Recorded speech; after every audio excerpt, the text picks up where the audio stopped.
L'actualité du jour, c'est aussi le Festival de Cannes, c'est la 70e édition. Et le film qui est présenté en ouverture, eh bien, il s'intitule Les fantômes d'Ismaël d'Arnaud Desplechin, un film présenté hors compétition.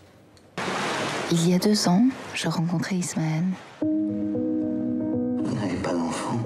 J'ai aimé des hommes mariés. Ah, bon, en ce moment, je suis célibataire, donc ça ne nous laisse pas beaucoup de chance, quoi. Ah ben non, aucune. On racontait qu'il avait perdu une femme. C'est votre femme? Oui, Carlotta. Un jour, elle est partie. Où ça? Je l'ai jamais su. Toi, tu y penses? Et ça fait 20 ans, ma chérie. Ne sois pas jalouse d'un fantôme. Bonsoir Marie. Bonsoir Estelle. Donc vous avez vu le film d'ouverture, vous n'êtes pas à Cannes mais vous l'avez vu quand même. Non, je l'ai vu à Paris parce qu'il est effectivement également en salle le même jour à Paris. Alors j'ai vu la version courte puisqu'il existe aussi une version longue mais qui est que diffusée dans une seule salle parisienne au cinéma du Panthéon. La version courte c'est 1h50 quand même, la version longue c'est 2h10. Alors l'histoire, elle est déjà racontée un petit peu dans cette bande-annonce qu'on vient de voir. C'est donc l'histoire de ce cinéaste, Ismaël, incarné par Mathieu Amalric, qui l'acteur fétiche, l'alter ego de Desplechin, qui se trouve confronté au retour de sa femme, Carlotta, incarnée par Marion Cotillard, alors qu'il vit avec une Sylvia, la nouvelle femme de sa vie, incarnée, elle, par Charlotte Gainsbourg. Et bien sûr, toute sa vie bascule, et on bascule un peu avec lui, avec Arnaud Desplechin, dans ce film. C'est vrai que c'est un film bourré de références pour cinéphiles, de références littéraires aussi. On pense à Joyce, on pense à Hitchcock, on pense à Homère, on pense même à la Bible. Mais au-delà de cette analyse purement intellectuelle, ce film touche au sentiment. En tout cas, ça a été mon cas. J'ai été émue, touchée par ce film. Les 3 acteurs sont vraiment beaux, formidables même, avec une mention particulière pour Charlotte Gainsbourg. Donc vous avez... Vous ne voyez pas très souvent dernièrement sur les écrans. Vous avez aimé Les fantômes d'Ismaël, oui, et vous nous conseillez. Alors c'est l'ouverture du Festival de Cannes et le jury est arrivé, évidemment, il est dans la salle. Oui, alors ils sont 9 cette année à trancher parmi les 19 films en compétition.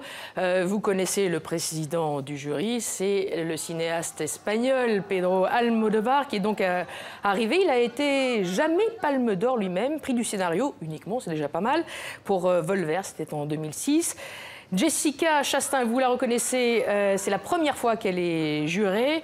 Fan Bingbing, c'est une actrice chinoise, sera également dans le jury. Gabriel Yared, le compositeur franco-libanais. Park Chan-wook, le réalisateur coréen, primé 2 fois, lui, à Cannes. Agnès Jaoui fait également partie de l'équipe. Voilà. Et puis également Maren Adé, réalisatrice allemande. Enfin, Paolo Sorrentino, le réalisateur italien, et Will Smith qui complète le jury, l'américain. Voilà, un beau jury, mais pour une édition particulière, puisque ce sont les 70 ans du festival.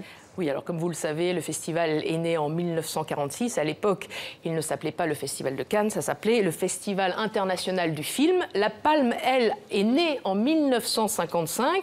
Elle s'est imposée 20 ans après, en 1975. Elle a récompensé depuis 1955 10 réalisateurs français, dont Laurent Canté pour Entre les murs, c'était en 2008. Elle est allée 2 fois à la Belgique avec les frères Dardenne, récompensés 2 fois d'ailleurs.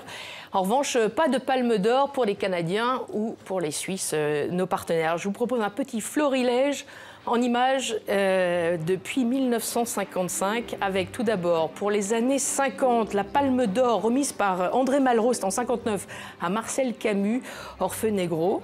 Les années 60, elles, ont été marquées par Fellini et sa Dolce Vita. On se souviendra bien sûr de la danse d'Anita Ekberg dans La Fontaine de Trévi. Marquée également par Un homme et une femme, et par cette musique incroyable chantée par Nicole Croisille. Claude Lelouch, Palme d'Or 66. Les années 70, elles, ont été marquées par le sacre à 2 reprises de Francis Ford Coppola, en 74 pour Conversation secrète et Apocalypse Now en 79. Les années 80, marquées par Sous le soleil de Satan de Maurice Pialat et son Je ne vous aime pas non plus en 87. Je peux vous dire que je ne vous aime pas non plus. Voilà, on l'a entendu.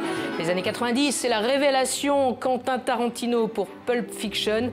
Tarantino qui remettra 10 ans plus tard la palme à Michael Moore pour Fahrenheit 9/11.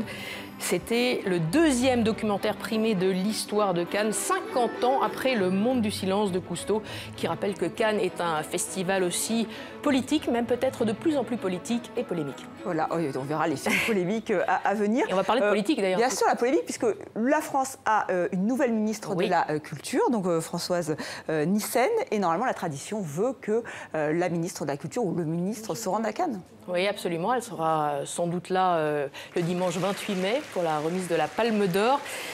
Françoise Nyssen qui prend donc la place d'Audrey Azoulay. La passation de pouvoir a eu lieu tout à l'heure. Françoise Nyssen qui est une grande figure, une figure reconnue du monde de l'édition. C'est la patronne d'Actes Sud. Je vous propose de l'écouter. Il faut savoir qu'elle est belge, naturalisée française. Servir un pays qui m'a accueillie, parce que, en quelque sorte, même si je ne viens pas de très loin, je suis comme une migrante accueillie depuis un certain nombre d'années. Et quand je suis arrivée en France, il y a bientôt 40 ans, j'ai souhaité prendre la nationalité française pour m'engager dans la vie sociale, la vie en tant que citoyenne. Merci Marie pour cette première déclaration. Merci Estelle.